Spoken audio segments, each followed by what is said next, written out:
जिला गाजीपुर के सैदपुर विधानसभा अंतर्गत ग्राम पंचायत सोना मठिया में 200 साल पुराना मंदिर देखने को मिला। बताते चले कि भारत में मंदिर केवल पूजा स्थल नहीं बल्कि समाज को आध्यात्मिक शांति, सांस्कृतिक एकता और नैतिक मूल्यों का संदेश देते हैं। ये सदियों से ज्ञान, कला, सामाजिक समरसता और आत्मनिर्भरता के केंद्र रहे हैं, जो भारतीय संस्कृति को संजो कर रखते हैं और सामुदायिक भावना को बढ़ावा देते हैं। बताया जाता है कि यह गाड़केश्वर महादेव का ये मंदिर हथियारा मठ की शाखा है।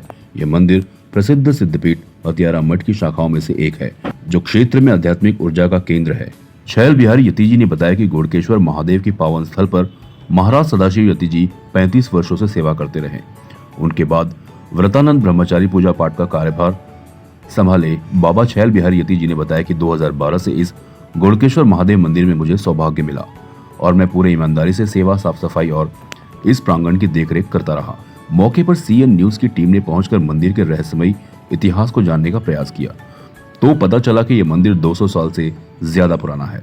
इस मंदिर पर छैल बिहारी यति जी ने बताया कि यह मंदिर के नाम पर 100 बीघा जमीन भी थी, लेकिन इस समय 8 से 10 बीघा ही जमीन बची है और उन्होंने यह भी बताया कि इतना ही जमीन बच जाए तो भी बड़े सौभाग्य की बात है।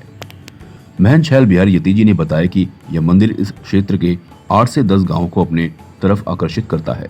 इस मंदिर के प्रांगण में दूर दराज के लोग भंडारे में भोजन कर अपने आप को सौभाग्यशाली समझते थे। बाबा ने बताया कि मेरे मन में एक इच्छा है कि इस मंदिर के प्रांगण में एक वृद्ध आश्रम बने, जिससे इस क्षेत्र की जो माताएं हैं उनको एक वक्त की रोटी नहीं मिल पाती, वो इस गाड़केश्वर महादेव के मंदिर पर आए और अपनी स्वेच्छा अनुसार भोजन करें, ताकि उनका भी जीवन सुख शांति से बीते।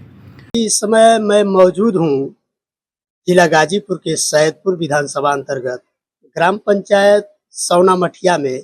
आप देख सकते हैं कि हमारे साथ में बाबा छैल बिहारी जी हमारे साथ में मौजूद है और 200 साल पुराना यह मंदिर आप देख सकते हैं कि भोले बाबा का जो मंदिर है, ये गोड़केश्वर महादेव का मंदिर है, जो कि हथियाराम जो मठ है बताया जाता है कि उसकी यह एक शाखा है। ऐसे तमाम जानकारी के लिए हम अपने बीच में बैठे हुए महंत जी हैं, हम उनसे जानकारी करेंगे कि आखिर यहाँ का मंदिर का क्या इतिहास रहा है, और इस तमाम जानकारी के लिए हमसे जुड़ चुके हैं बाबा छैल बिहारी जी। अब आपका हमारे चैनल में धन्यवाद।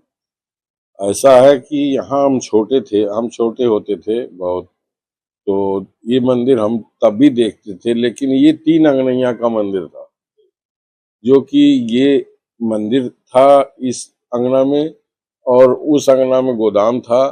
बगल में भी एक अंगना होता था, उसमें राशन वासन सब रखा जाता था। तो ये उस समय कच्चा बना हुआ मोटी दीवार थी। ये सब आज तो सब गिर गई, बारिश इसका मतलब जतन न होने से गिर गया। आज कुछ नहीं रहा है, सिर्फ एक प्रांगण रह गया है, उसका सिला एक रह गया है, लेकिन वो भी एक शांति का स्थान है, बहुत अच्छा स्थान है। और ये मठ के नाम से ही हमारे ग्राम का नाम मठ सोना पड़ा। और ये मठ जो है पहले 8 गांव के लिए अन्नदाता थी, और आज जो है हमारे ब्रह्मचारी जी जो उनके जति जी के चेला थे, आज नहीं रहे। सन 13 में उनका स्वर्गवास हो गया। तब से हम पूजा पाठ कर रहे हैं यहाँ पर। उन्होंने हमें कह गए कि आप ही पूजा पाठ यहाँ का देख रेख करेंगे, करते रहे। फिर बाबा जति जी के पास भी गए, वहाँ जो पीठ है हमारी, वहाँ पर गए तो यहाँ पर उन्होंने शिव जी का शिवलिंग खंडित था, तो कहा कि खंडित शिवलिंग अच्छा नहीं है। फिर उन्होंने यहाँ की प्राण प्रतिष्ठा करवाया। श्री भवानी नंदन जी जो यहाँ इस वर्तमान रूप में इस समय वहाँ पर हैं, तो उन्होंने यहाँ प्राण प्रतिष्ठा करवाया। और तब से मतलब यहाँ गांव भी इस समय सुखी है, और यहाँ सेवा के लिए साफ सफाई, यहाँ पर सारी व्यवस्था हम ही लोग देखते हैं जी। अच्छा बाबा, हमको ये बताइए कि जब ये 200 साल पुराना मंदिर है और यहाँ पे जो बाबा लोग आपसे पहले भी कई बाबा लोग यहाँ पे रहे होंगे। तो इस देवभूमि के नाम पर, इस मंदिर के नाम पर कितनी जमीनें रही होंगी, जो यहाँ पे अभी आपने बताई कि लोग दूर-दूर के लोग भोजन करने आते थे। तो उस उसके बारे में थोड़ा हमको डिटेल बताइए। पहले तो लोग, हमारे बुजुर्ग लोग बताते थे कि यहाँ पर 100 बीघे जमीन थी उनकी।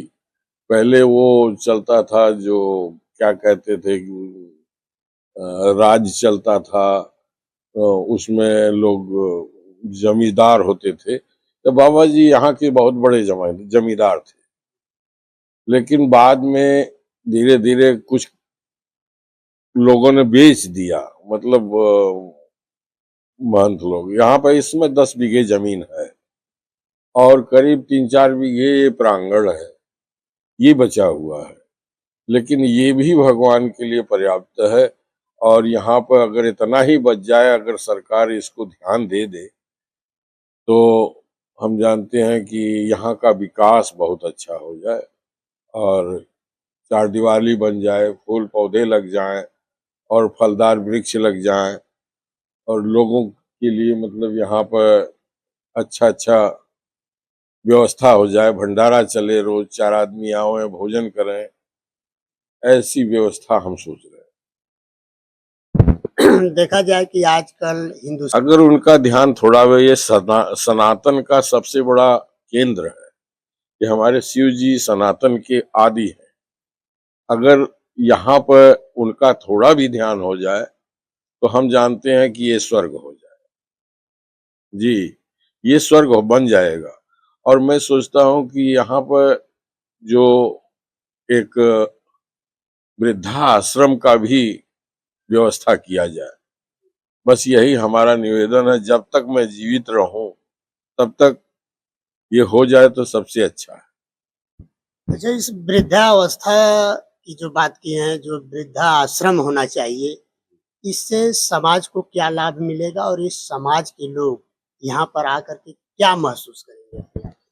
ऐसा है कि जो वृद्ध माता पिता 10 बेटे का और बेटियों का भोजन करा देते हैं, लेकिन जब माता पिता की बारी आती है, उनकी सेवा की बारी आती है, तो हमने कई घरों में ऐसा देखा है कि वो बहुत ही दुखी रहते हैं लोग, और लोग मारते भी हैं, पीटते भी हैं।